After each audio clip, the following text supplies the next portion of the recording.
in another panelist into the discussion. Sufi Mohammad Kausar Majidi joins me on the telecast. Sufi Majidi ji, amidst the discussion that I was having with the rest of my panelists, what has your view been over the several decades? And this dispute had once become extremely violent, and the culmination of it, how do you perceive it? बहुत बहुत धन्यवाद मेघा जी। मैं ये कहना चाहता हूं कि ये जो आज अयोध्या में प्राण प्रतिष्ठा की गई और मंदिर का उद्घाटन किया गया, बल्कि मैं ये मानता हूं कि आज से एक नई इबारत जो है वो लिखना शुरू हुई, एक नया उद्घाटन हुआ जिससे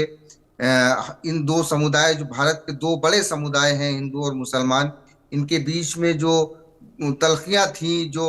मतलब जो है कुछ खाइयां पैदा हो गई थी जो सदियों से थी, उम्मीद है कि आज के बाद से वो चीजें सब खत्म हो जाएंगी, क्योंकि ये एक बहुत बड़ा विवाद था जो दो कम्युनिटी के बीच में था। अब वो सारी चीजें खत्म हो गई।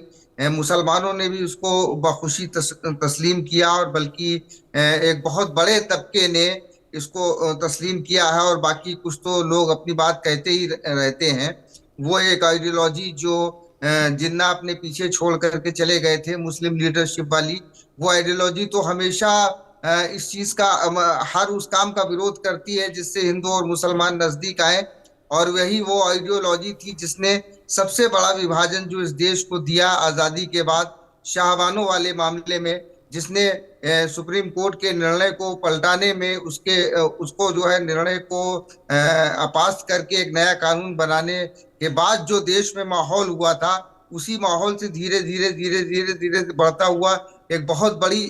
खाई पैदा हो गई थी। तो मेरे ख्याल में, बल्कि मुझे तो पूरी उम्मीद है कि एक अब ऐसा माहौल बनेगा जिसमें हम हिंदू और मुसलमान मिल करके इस मुल्क को तरक्की के नए रास्तों पर ले जाएंगे। जी बिल्कुल। मजीदी जी, अब ये जो मंदिर का निर्माण हुआ है, आज ये प्राण प्रतिष्ठा सेरेमनी हुई थी, क्या ये एक मोमेंट है जो कि हिंदू और मुस्लिम, हमारे देश के हिंदू और मुस्लिम को और क्लोज ले आएगा? क्योंकि जब सुप्रीम कोर्ट का वर्डिक्ट आया, एक अग्रीमेंट हुई वहाँ पर, ये जैसे कि एक, अगर हम कहें, प्रॉपर्टी डिस्प्यूट हो जिसका एक कंक्लूजन आ गया है और ये कितने सालों से चलती आ रही है, क्या इसको लेकर एक क्लोजर मिला है? और क्लोजर मिलने के साथ साथ क्या ये हमारे हिंदू भाइयों और हिंदू और मुस्लिम भाइयों को ज्यादा क्लोज लेके आ रहा है?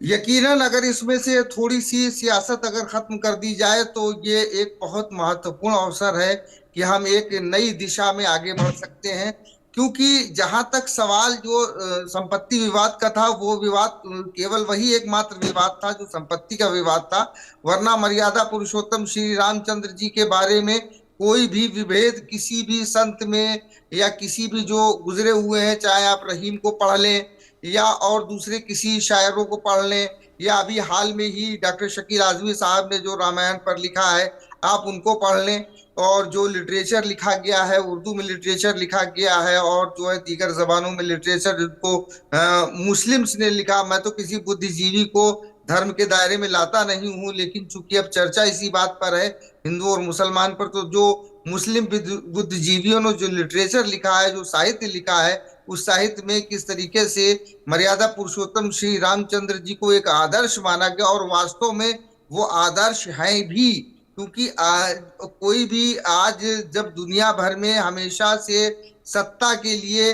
भाई भाई में जो है विरोधाभास रहा, मर्यादा पुरुषोत्तम श्री रामचंद्र जी का जब हम उदाहरण देखते हैं तो मालूम होता है कि उन्होंने अपने कर्तव्यों के लिए सत्ता को भी तिलांजलि दे दी। तो कहीं ना कहीं ये हमको एक सबक भी देता है, और इस पर किसी को कभी कोई इख्तलाफ नहीं रहा। सिर्फ और सिर्फ वो जो संपत्ति का विवाद था, वो विवाद भी जो है विभिन्न अदालतों के जरिए समाप्त हो गया। अब अगर इस पूरे प्रकरण में अगर सियासत को हटा देते हैं और आज से भी अगर हम एक नई शुरुआत करते हैं, तो हमारे लिए एक बहुत बड़ी, हम बहुत बड़ा अचीवमेंट कर सकते हैं। For more such videos, subscribe to the NewsX YouTube channel, hit the bell icon.